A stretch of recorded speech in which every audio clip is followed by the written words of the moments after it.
बहुत पहले की बात है। एक गांव में टॉम और उसकी पत्नी निहाम रहते थे।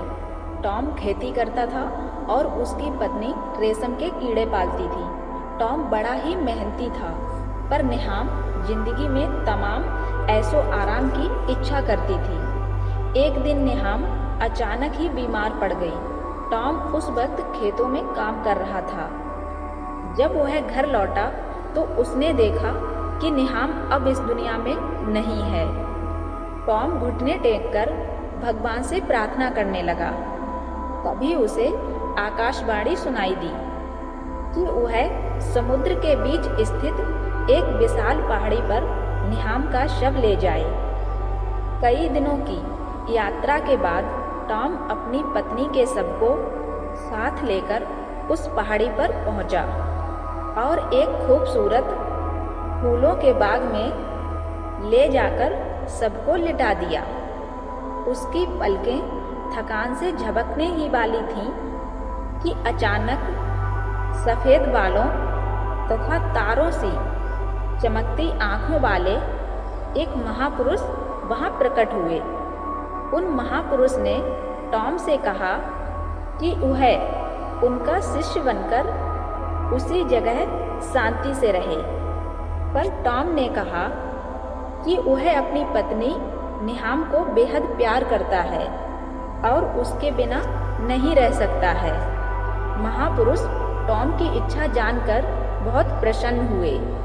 उन्होंने टॉम से कहा कि वह अपनी उंगली काटकर खून की 3 बूंदें निहाम के शव पर डाल दे। टॉम ने वैसा ही किया। तभी जादू सा हुआ। खून की 3 बूंदें पड़ते ही निहाम उठकर खड़ी हो गई।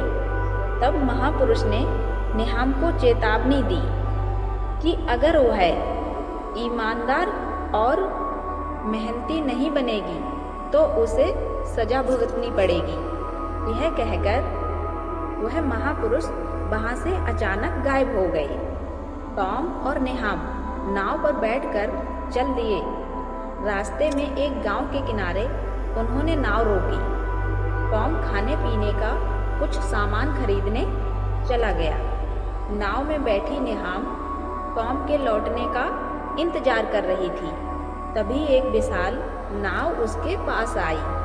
उस नाव का मालिक एक अमीर था। उसने निहाम को अपनी नाव पर आकर चाय पानी की दावत दी। चाय पान खत्म हुआ तो अमीर ने निहाम से उसकी खूबसूरती की प्रशंसा की और उससे शादी का प्रस्ताव रखा और यह भी वादा किया कि वह उसे अपने महल की एकमात्र रानी बनाकर रखेगा। निहाम का तो सपना ही था कि वह धनी महिला बने, उसकी सेवा में ढेरों नौकर चाकर हों। वह झट से उस अमीर का प्रस्ताव मान गई। टॉम जब गांव से चीज़ें खरीद कर लौटा तो एक बूढ़े नाविक ने उसे पूरा किस्सा सुनाया। टॉम गुस्से से आग बबूला हो उठा। वह फौरन उस अमीर के घर की ओर चल दिया। कुछ ही दिनों में वह वहां जा पहुंचा। उसके महल में पहुंचकर उसने एक नौकर से प्रार्थना की कि वह महल के मालिक से मिलना चाहता है। तभी अचानक निहाम फूल तोड़ने के लिए बगीचे में आई और टॉम को वहां देखकर चौंक गई। उसने टॉम से कहा कि वह बेहद सुखी है और यहाँ से वह कहीं नहीं जाना चाहती है।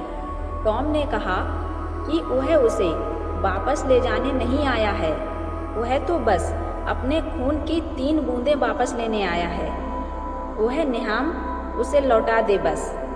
निहाम इस बात से बेहद खुश हुई। चलो खून की 3 बूंदें देकर ही छुटकारा मिल जाएगा। ऐसा कहकर उसने तुरंत अपनी एक उंगली में गुलाब का कांटा चुभोया और टॉम की वहाँ पर खून टपकाने लगी। जैसे ही खून की तीसरी बूंद गिरी, निहाम का शरीर सिकुड़ने लगा और वह मादा मच्छर के रूप में बदल गई। यही निहाम की सजा थी। वह मादा मच्छर बनकर टॉम के सिर पर मंडराने लगी, जैसे मानो भन्नाकर कह रही हो कि मुझे खून लौटा दो, मैं माफ़ी मांगती हूँ, मैं माफ़ी मांगती हूँ। कहते हैं इसीलिए ही हमेशा मादा मच्छर ही काटती है, और कोई भी हो, धोखाधड़ी हमेशा मौत की ओर ले जाती है।